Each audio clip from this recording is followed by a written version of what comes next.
باقی یہ جو لکھا نا اس میں کہ جی بزرگوں کی اتنی خدمات ہے، میرے بھائی بخاری اور مسلم دونوں میں حدیث ہے کہ اللہ چاہے تو فاسق سے بھی دین کا کام لے سکتا ہے. اور وہ پوری حدیث یہ تھی کہ ایک شخص نے کتنے کافر مارے اور حضور نے فرمایا یہ جہنمی ہے. صحابہ کہتے ہیں قریب ہے کہ ہمارے دل میں وسوسہ آتا کہ حضور کی بات کی جھوٹی نہ ہو. تو میں اس کے پیچھے ہو گیا. اینڈ پہ میں نے دیکھا جب وہ زخموں کی تاب نہ لا سکا تو اس نے زمین میں تلوار یوں کھڑی کر کے اپنے آپ کو اس پہ گرا کر خودکشی کر لی. تو انہوں نے کہا صدق رسول اللہ نے سچ کہا تھا. تو آپ نے فرمایا بلال اٹھو اور اعلان کر دو کہ آخرت کا دار و مدار خاتمے کے اوپر، اور بعض اوقات اللہ کسی فاسق سے بھی دین کا کام لے لیتا ہے. یعنی وہ جو جنگ میں مسلمانوں کو اس نے سپورٹ کیا تو وہ فسق کے طور پہ. اور یہ حدیث کا آخری حصہ یہ ایک دوسرے کے بزرگوں کے بارے میں کوٹ کرتے ہیں. آپ بریلویوں سے کہنا کہ دیوبندیوں نے اتنی عربی کتابوں کے اردو میں ترجمے کیے ہیں تو پھر اللہ ہی ان سے کام لے رہا ہے. وہ کہتے ہیں اللہ تو فاسق سے بھی دین کا کام لے سکتا ہے. اور دیوبندیوں سے آپ کہیں کہ جی اعلیٰ حضرت نے یہ خدمات کی ہیں فقہ حنفی کے فتاوی رضویہ میں اتنے انسالوڈ ایشوز کو ریزالو کیا. وہ کہتے ہیں اللہ تعالیٰ فاسق سے بھی دین کا کام لے سکتا ہے. تو ہم کہتے ہیں دونوں ہی ٹھیک کہہ رہے ہو. تو پھر ہمیں دھوس کس چیز کی؟ فاسق یا کافر سے بھی کام لے سکتا ہے. یہ جو پرنٹنگ پریس جس پہ یہ قرآن اور یہ بخاری مسلم پرنٹ ہوئے ہیں، یہ کس رحمہ اللہ تعالی نے بنایا تھا؟ کس رحمت اللہ علیہ نے یہ گھڑی بنائی تھی جس کو دیکھ کے آپ مسجد میں اپنی ٹائمنگ سیٹ کرتے ہیں؟ کچھ بھی نہیں. یہ صرف ٹرینیں روک سکتے ہیں، ٹرین بنا نہیں سکتے. بنا نہیں سکتے، روک سکتے. کس رحمت اللہ علیہ نے زمین سے تیل جو ہے وہ دریافت کیا تھا؟ تو یہ باتیں کرنا چھوڑ دیں. خدمات سب کی ہیں، وہ اللہ تعالیٰ کسی سے بھی کام لے. ورنہ تو گورے کے پرنٹنگ پریس سب سے بڑا یہ کنٹریبیوشن ہے. ورنہ حضور کے زمانے میں تو چند لوگوں کے پاس مصحف ہوتے تھے، زبانی وہ قرآن یاد رکھتے تھے. تو پھر گورے کو پھر آپ کریڈٹ دیں، کہیں گے نہیں اس کی وجہ سے اس کے عقیدے تو صحیح نہیں ہو جائیں گے. تو آپ کے بھی بزرگوں کے بخاری مسلم ٹرانسفر کرنے کی وجہ سے عقیدے تو ٹھیک نہیں ہو جائیں گے اگر وہ بخاری مسلم کے خلاف ہیں کہ ہو جائیں گے. اور بزرگ بھی آپ یہ دھوکہ دینا بند کریں. 1400 سال سے کوئی بزرگ نہیں گزرا. 1400 سال کی تو ہم بات ہی نہیں کر رہے ہیں، ہم تو بیچ والے 1000 سال کی بات کر رہے ہوتے ہیں. ہم تو ہر بات قرآن و سنت سے پیش کرتے ہیں، بخاری مسلم سے پیش کرتے ہیں. تو انہی بزرگوں سے پیش کر رہے ہیں نا، ان بزرگوں کو مان رہے ہیں تو ان سے پیش کر رہے ہیں نا. تو یہ پرانے بزرگوں کے ہم خلاف نہیں ہیں، درمیانے بزرگوں کے خلاف. پرانے جو ہے صحابہ تابعین تبع تابعین پہلے 300 سال کے، ان کو تو ہم اپنا امام مانتے ہیں، اور اس لیول تک کہ ہم نے ان کو سامنے سجایا ہوا ہے ان کی کتابوں کو، ان کی خدمات کو. تو یہ دھوکہ دینا بھی بند کریں.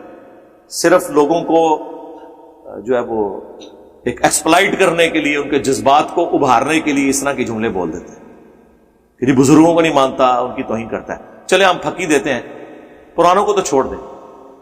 اس ماڈرن ایج میں ڈاکٹر ذاکر نائک حافظہ اللہ تعالی نے سینکڑوں ہندوؤں کو کلمہ پڑھایا آن کیمرہ. اس کی پاداش میں انہیں غریب الوطنی کی زندگی گزارنی پڑا، حضرت ابراہیم علیہ السلام کی سنت پہ عمل کرتے ہوئے. تو کیا اس پورے سینیریو کو دیکھ کے بریلوی، دیوبندی اور اہل حدیث، چلیں اہل حدیث تو پھر بھی اس کو کچھ مانتے ہیں، بریلوی اور دیوبندیوں نے کیا ڈاکٹر ذاکر نائک کو ولی اللہ مان لیا؟ آپ ان سے کہ اتنے ہندوؤں کو کلمہ پڑھایا، وہ کہیں گے یار پڑھایا تو کیا ہوا، عقیدے تو درست نہیں ہے. سر یہی ہمارا نظریہ آپ کے بزرگوں کے بارے میں کہ پڑھایا تو کیا ہوا. تو آپ خود مانتے ہیں کہ عقیدہ پہلے صحیح ہونا چاہیے. تو آپ کے بزرگوں کے عقائد و نظریات کو قرآن و سنت کے خلاف ہے. چشتی رسول اللہ، ہاں یہ ہماری مجبوری تھی میرے بھائی. آپ تو قرآن حدیث کو مانتے ہی نہیں تھے. ہم نے کہا ٹھیک ہے، کیوں نہیں مانتے؟ وہ کہتے تھے قرآن حدیث میں تو یہ لکھا ہے، لیکن وہ فلاں جو بزرگ ہیں وہ تو یوں لکھتے ہیں. تو انہوں نے قرآن حدیث نہیں پڑھا ہوا تھا. اب ان کو کون بتائے کہ ان بیچاروں نے کہاں قرآن حدیث پڑھا ہوا تھا، لیکن یہ کون کہہ سکتا ہے ان کو؟ تو اس کا پھر بہتر حال یہ ہے، آکاش بیل جب کسی درخت پہ لگ جائے نا، آپ کو پتا ہے وہ اس درخت کی خوراک چوستی رہتی ہے، الٹیمیٹلی ایک دفعہ درخت پھر وہ نیچے گر پڑے. اگر آپ اس درخت کی افزائش چاہتے ہیں نا تو آکاش بیل کو کاٹ دیں. ان کے بزرگ یہ آکاش بیل تھے جو قرآن و سنت سمجھ نہیں لگنے دیتے. ہم نے کہا ٹھیک ہے، پہلے کینچی تو ادھر پھیرتے ہیں نا. یہ کہتے ہیں نا ہم ان کو قرآن پیش کرتے ہیں، حدیث پیش کرتے ہیں، یہ کہتے ہیں نہیں جی بخاری مسلم میں تو یہ لکھا ہے، قرآن میں یہ لکھا ہے، لیکن بزرگ تو یہ کہتے ہیں. آپ ہمیں لاکھ کہتے رہے ایاک نعبد و ایاک نستعین، ہم کہیں گے سن فریاد پیراں دیا پیرا، میری فریاد سنی کن تھر کے ہو.